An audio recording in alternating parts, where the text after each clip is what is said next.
This is In the Dirt with ASOTU. I'm here at NAMAD. I've met some incredible people. We just had a conversation that I wish we would have been recording, so we'll try and roll that back for you real quick. But I've got Jarryd and Justice with Winter Circle Automotive Group out of Newport News, Virginia, right? I think I got that all out. Owner and senior salesperson. And this is what I love. You said, I think this is the only salesperson level here at NAMAD. What's your reasoning for bringing someone along like that to a conference like this? He earned it. He demonstrated care for the customer, care for the brand, care for his own personal reputation. So my goal is to enhance his opportunity and put him in front of the best available opportunities in the business. And NAMAD, the conference, has such a versatility that he can bump into gatekeepers, people that can help him get to the next level. Yeah. So just really giving him the ability to experience a new awareness. Well, I think that's what's interesting about this conference. You've got big conference NADA, then you've got some of like the digital focus conferences and some of the but this is one of the few conferences that's small that has representation from dealers, OEMs, banks, industry. It's like it hits every single layer. So I think that's a big thing. I'll ask you, what have you gained from coming to a conference like this, from engaging with the people, the personalities, the thoughts in the workshops? What are you taking back to the store and to customers and to other people that you're engaging with? So the confidence that it's possible, seeing a lot of people in these positions of high level ownerships and, these OEMs and manufacturers, just knowing that it's possible for somebody like me that looks like me at this age level, being, exposed to the experience, is definitely a lot that I take back, because it is possible. That's the biggest thing that I take away from it.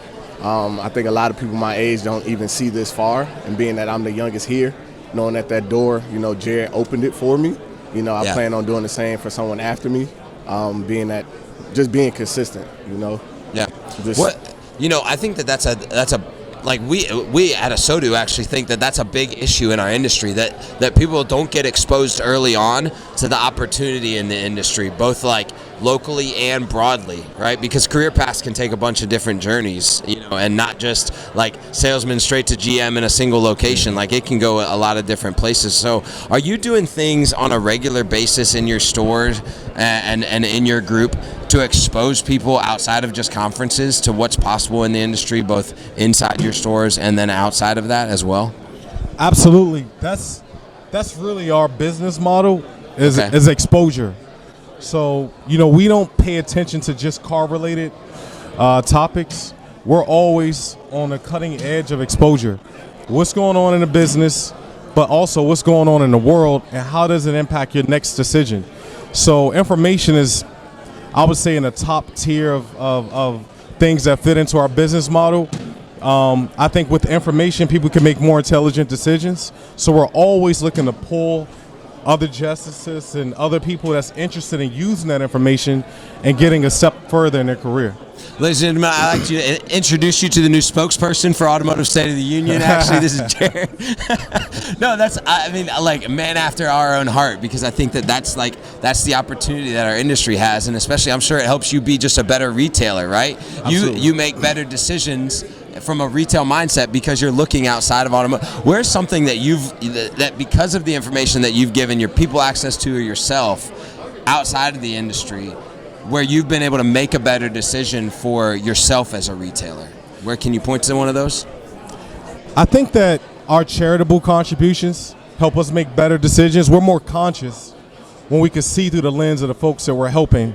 So I'm here, I get a Rise to Star award at our gala a little later, and one of the charities that we're going to donate $5,000 to is the Jarryd Carver Foundation, who happens to be my aunt that passed away in 9/11. So being able to help through her foundation and other foundations, the next generation of folks that are younger or comparable in age, but just working to get to that next level, it helps us make better operational decisions. And to me, the best business decisions are the best human decisions. Without a doubt, yeah. So we focus on the giving back aspect to help us create business decisions. And we've been very successful. So to date, we've given 3 scholarships to a local college, Hampton University. Wow. And we're getting ready to start on a project to go into underserved communities to start teaching financial literacy through the Jarryd Carver Foundation. Amazing. I'm going to ask you one more question, and I think I'm going to put you on the spot a little bit, but to other people, because, I think to hear from like someone that's doing the same thing as them, because we have a lot of salespeople in our ecosystem and people that are like not just managers, what's your encouragement to like, you can have your eyes up a lot, right? And you can go, I want that. That's what I'm thinking of. But what's your encouragement to someone that's going into a Saturday, or going into a daily work? Like, what are the practical things that they need to be doing to take the logical next steps to see a future toward like what you're looking at? Yeah, I would say the 3 things that I do daily, that I've spoken with Jarryd on, that he's been mentoring me on, is consistency. That's one. You have to show up consistent in the workplace, ready to work. Everything from when you wake up in the morning, routines, they help out a lot.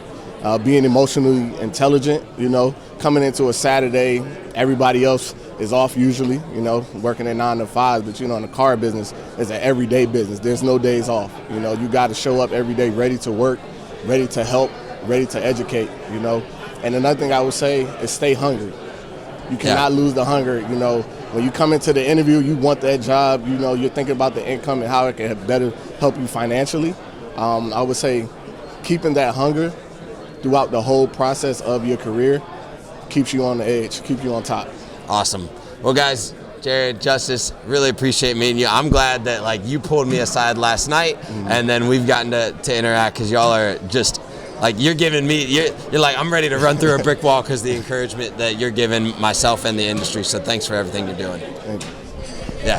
Thank you, and we appreciate the chance to talk to you and your audience, and we're just looking forward to being able to continue to do great in the community and the business. So thank you for giving us that chance to talk about it. Absolutely. Thanks, man. Thank you. Thanks for watching this episode of In the Dirt with ASOTU.